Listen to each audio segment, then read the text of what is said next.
اللہ کی قسم جھک جانے میں جو عزت ہے وہ سر اٹھانے میں نہیں ہے، چپ رہنے میں جو سکون ہے وہ جواب دینے میں نہیں ہے۔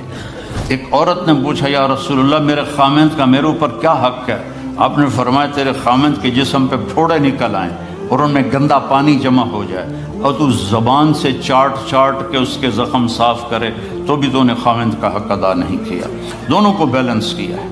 بہترین مسلمان وہ ہے جس کا بیوی کے ساتھ اچھا سلوک ہو۔ جب تک آپ کو صبر اور برداشت کرنا نہیں آئے گا آپ کی زندگی خوبصورت نہیں ہو سکتی۔ غصے کو پینا سیکھو، غصے کو دبانا سیکھو، غصے کے وقت چپ رہنا سیکھو تو آپ کی زندگی بڑی خوبصورت ہو جائے گی۔ دل دریا سمندروں ڈوبے کون دلانیاں جانے ہو، وچے بیڑے وچے جھیڑے وچے ونج مہانے ہو۔ میرے نبی نے گھروں کو آباد کرنے کا ایک خوبصورت طریقہ بتایا کہ اس زبان پہ قابو کر لو، اس زبان پہ قابو کر لو، خاموش رہنا سیکھ لو۔ غصے کے بیوی کو غصہ چڑھ جائے تو خامند چپ کر جائے، خامند کو غصہ چڑھے تو بیوی چپ کر جائے تو آپ کا گھر خوبصورت رہے گا۔ اگر دونوں ہی آگ لگ گئی اور دونوں ہی بولنا شروع ہو گئے تو آپ بھی گئے، آپ کے بچے بھی گئے۔ اپنی زبان پہ قابو پانا سیکھو۔ ہماری ایک دھوبن تھی ماسی شریفہ، فوت ہوگی بیچاری، وہ تھی بڑی لڑاکی، چھوٹے قادی آئی تو چنگا شرلی پٹاخہ ہے، تو وہ آئی میری بہن کے پاس، کہتی بی بی میریاں نوواں میرے نال بڑا لڑدیاں، لڑتی آپ تھی، میریاں نوواں میرے نال بڑا لڑدیاں، میں نے کوئی تویز دے کہ ساریاں میریاں نوکر بن جانا۔ اب میری بہن کو تو پتہ تھا کہ ماشاءاللہ آپ سوا سیر ہے، تو میری بہن تویز گنڈے کا ہمارے ملک میں بڑا رواج ہے، تو ایسے الٹی سیدھے لکیریں لگا کے نا تو رول کر کے چھوٹا سا بنا کے نا کہا کہ ماسی جب تیری لڑائی ہونے لگے تو یہ تعویذ تم نے یہاں رکھ لینا اور چک مار لینا ایسے، اور اس کو گرنے نہیں دینا، گر گیا تو وہ تیری خیر کوئی نہیں۔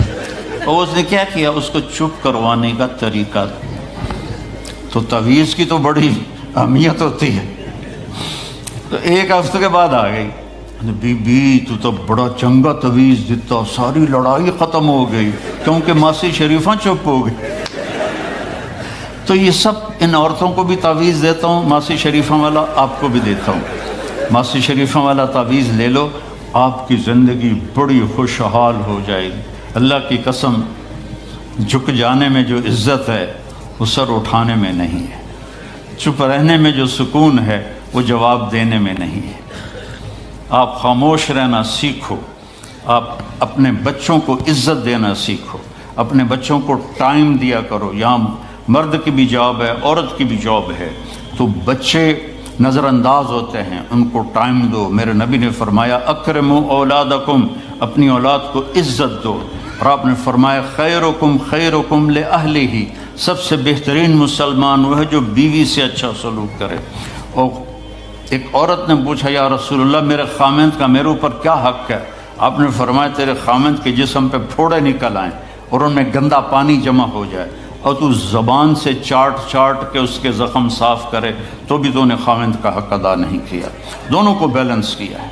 بہترین مسلمان وہ ہے جس کا بیوی کے ساتھ اچھا سلوک ہو۔ آپ نے 11 شادیاں کی، یہ شوق کی نہیں تھیں، یہ اللہ کے حکم کی تھیں اور ہمیں زندگی سمجھانے کے لیے تھیں کہ آپ یہاں رہو یا کہیں اور جگہ رہو، جب تک آپ کو صبر اور برداشت کرنا نہیں آئے گا آپ کی زندگی خوبصورت نہیں ہو سکتی۔